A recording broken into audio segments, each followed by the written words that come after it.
Good morning, everybody. It's a unique time in history, and we have a few things I'd like to tell you about, help you figure out what's going on.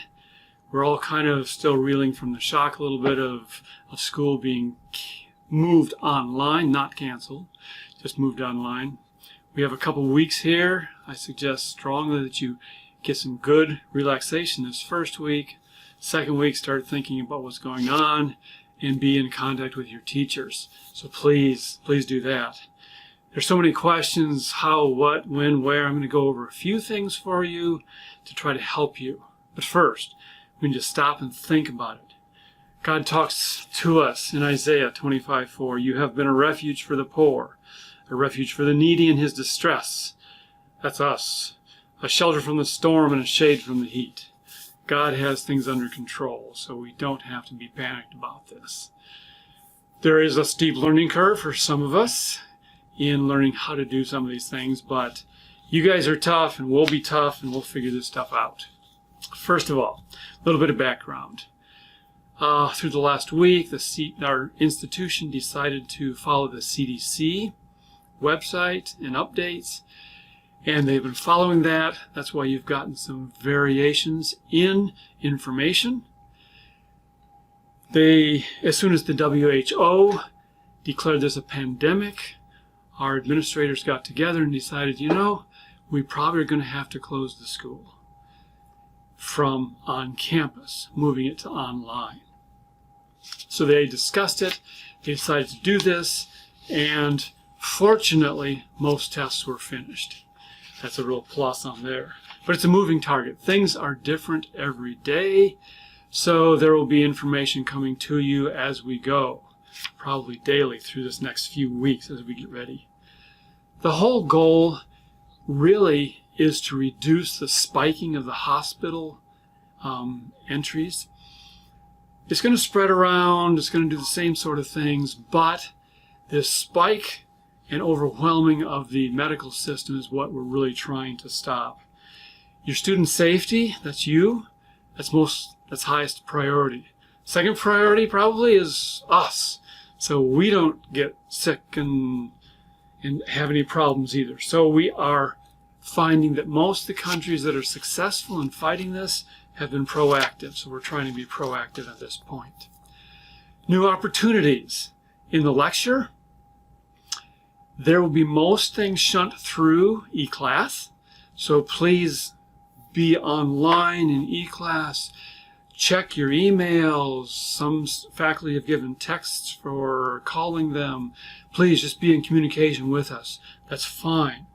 We're using things like Panopto to get our PowerPoints put up online. We can overlay them with voice and other things. We'll be utilizing those more and more frequently. Some classes, the smaller classes possibly, will be using Zoom where everybody can sign in. We as faculty have been given pro licenses, and you as students then can just get a number and sign in, call in. You don't have to have permission other than that. You don't have to buy anything or do anything with that. We have been told that all of our classes cannot meet outside of our regularly scheduled class period, which means if I have an 8 o'clock class on Monday, Wednesday, Friday, it is my prerogative to meet with you at that time slot, even if you're in the Hawaii or somewhere, on Eastern Standard Time. So please keep that in mind and be in contact with your teachers. They'll be sending you things out over the next couple of weeks to clarify these pieces. Many of us are going to work asynchronously, meaning we'll be available. There's some things you do online. There's some things we need to maybe get together at times. Maybe we'll just do one-on-one as we go through things.